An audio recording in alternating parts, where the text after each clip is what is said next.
In my previous video on the Powkiddy X18S, I gave my first impressions of the handheld, from setting it up to looking at the build quality to playing some 8-bit and 16-bit games on the system. But there are plenty of last generation handhelds that can play NES and SNES games, so that's probably not the best reason to pick this up at $160. Today I want to look at what I think is the best reason to pick up the Powkiddy X18S, and that is its ability to emulate PSP games. While the Unisoc T618 processor can play some GameCube games, it does handle just about everything on PSP.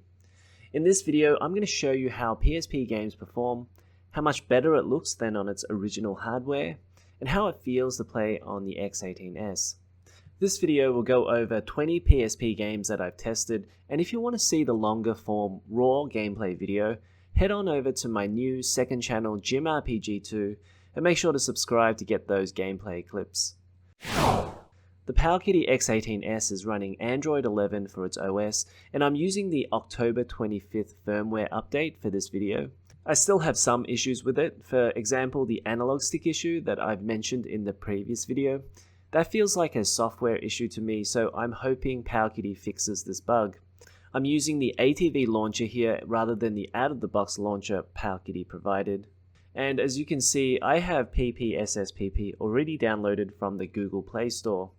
First, let's quickly jump over to the graphics settings and I'll show you what I have on by default. For the backend, I'm using Vulkan. For mode, buffered rendering is what I have to start with, but if I have problems, I do try skip buffer effects, and this can help in some cases. Jumping down to rendering resolution, I have 3 times PSP. PSP resolution is 480 by 272, so 3 times 272 is 816p. Under display resolution, or hardware scaler, you can set the rendering resolution to native device resolution, which is 720p if you want. There is a bit of a difference between a 2x resolution and a 3x resolution, but it's very slight and games look very good at 2x. At 1x it becomes pixelated, but there may be times you want to use it. I'm going to go through the list of games in alphabetical order, and you can use the chapters function to jump to games you want to see, but I may refer to things that I talked about earlier in the video.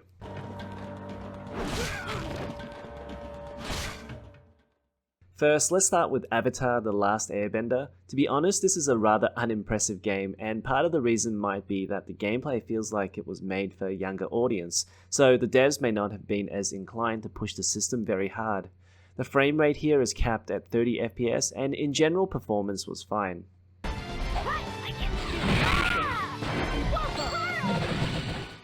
Blazblue Calamity trigger is one that actually worked perfectly on last gen's Rockchip 3326 processor, and of course it works perfectly here as well. However, it is interesting that sprite-based games don't work as well, particularly when their sprite assets were never meant to scale past the game's standard resolution. So as you can see here, even though this game is supposed to run at 3x resolution, it looks a little pixelated. And if we do a side-by-side comparison with the RG351P, which has the Rockchip 3326 processor, it runs at 60 FPS there. So I do think the RG351P looks better here. Into turn 6 left, 30 jump into 6 right. So we've had 2 disappointments, but in Colin McRae Rally 2005, the X18S finally gets to show its true power. Running in 3x resolution, it did result in some broken audio and some frame drops down to 50 FPS. 4, 3, 2, 1, go! But lowering to 2x resolution, the game ran perfectly at 60 FPS and gameplay was extremely smooth and felt as good as any console PC rallying experience. I highly recommend for those that can to play Colin McRae Rally 2005. It is a really great game. And just for comparison, I ran this game on the RG351P and it barely ran even with a frame skip of 1, and frame rates were in the 10s and 20s.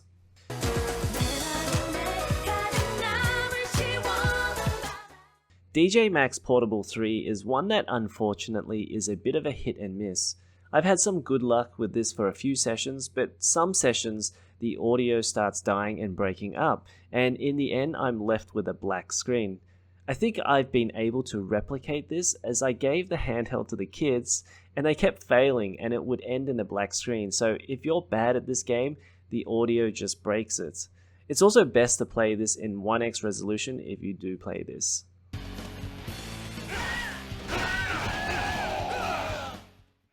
Dynasty Warriors is a game that has had so many iterations, but I think we may still need to wait one more generation before we have an enjoyable Warriors game in handheld form. It's possible that the Outrun could do a PS2 Warriors game, but it's pretty random when a PS2 game works on Android, especially on low and mid-tier devices. The PSP games are okay, but both Dynasty Warriors Volume 1 and 2 were very limited by map sizes and don't really feel like traditional Warriors games to me, but die-hard Warriors fans may want to play this.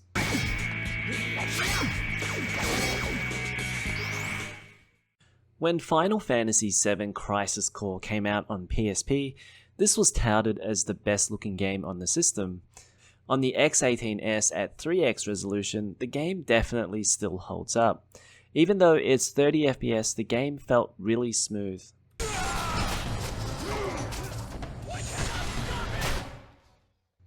As most retro gamers know, God of War Chains of Olympus is always one of the first games that gets tested to see if a device can play PSP well, and the X18S passes this test pretty comfortably. I was able to get 2x resolution playing through most of the first level.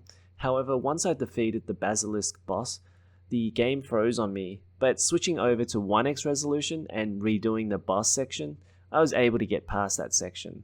2x resolution still feels like it's pretty crisp, but 1x does make it feel like it's a bit pixelated.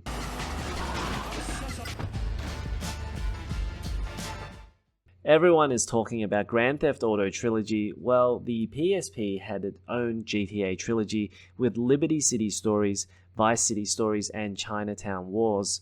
The Stories games are both miracles in good and bad ways. Good in that these games had absolutely no right having map areas as big as these, but the bad part is that due to the very large areas, these games have basically PS1 quality polygon counts and textures. The games run great generally speaking at 30 FPS, though the controls are pretty clunky.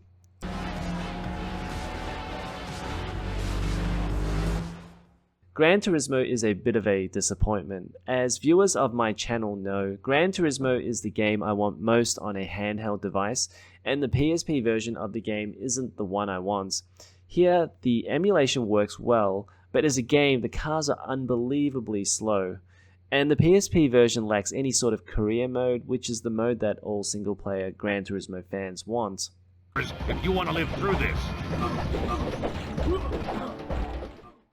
Marvel Ultimate Alliance 2 is a weird one. It runs locked at 20 FPS, which I suppose if you want to get your PS3 Xbox 360 game to work on a PSP, that might be the only way, but it's actually shocking that the game shipped like this.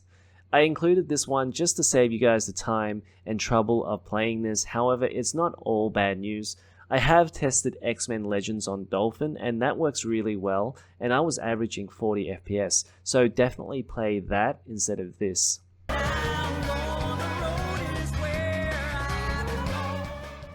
Outrun 2006 Coast to Coast might be the best game on PSP when it's all said and done, and who would have thought that when it came out? At the time it was outshone by the PS2 and Xbox versions, though the PSP version is still all kinds of incredible.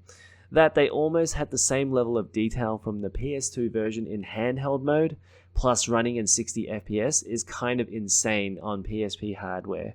And now with emulation, everything looks crisper in 3x resolution, frame rate is rock solid at 60 FPS, load times are gone, and it basically looks like an HD remaster. He'll be staying here as of today. He's staying here? You've got to be kidding me. When Persona 3 came out, it wasn't the mainstream success Persona 5 was now. Playing through this again, I'm actually surprised just how close this is to Persona 4 and how well this holds up from both a graphics and gameplay perspective. Most of the UI and style of the game have aged really well. The performance is also great on the X18S, running at a rock solid 30 FPS.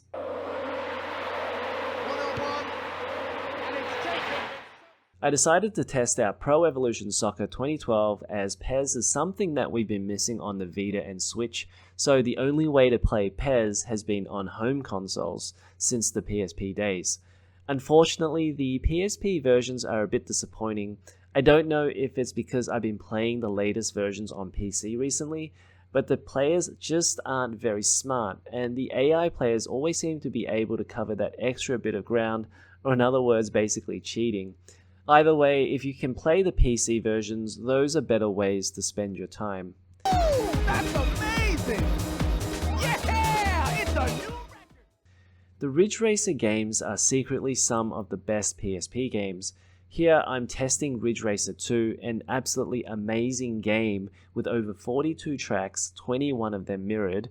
The first Ridge Racer actually got some pretty decent hype as it was easily the best looking and playing launch game on the PSP, running at 60 FPS. But Ridge Racer 2 came and went without much fanfare. The emulation here is fantastic, running at 3x resolution and 60 FPS and zero issues.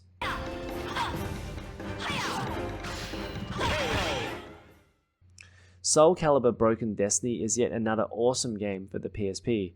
Broken Destiny is a PSP exclusive game that released in 2009, and based off Soul Calibur 4, PPSSPP is able to render Broken Destiny at 3x resolution and 60 FPS, and it looks amazing on the X18S. Just for comparison, Soul Calibur 2 still looks great, but Dolphin MMJR on X18S can only handle it at native 480p resolution. You win. Tekken 6 shows yet again Namco's PSP games are absolutely amazing, and this was truly a great period for them on handheld devices. Tekken 6 is so fast and fluid it feels like a console experience. Coming at you! Valkyria Chronicles 2 will hopefully at some point get a remaster, along with the long-forgotten Valkyria Chronicles 3, which was only available in Japan. Like the other RPGs I've talked about here, performance is really good, with a solid 30 FPS, and the art style means that it's generally aged gracefully.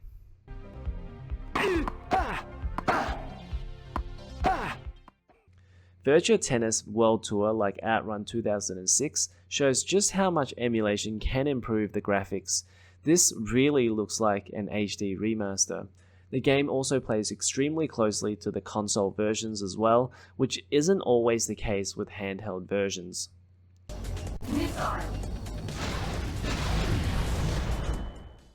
Finally, Wipeout Pulse looks unbelievable in person.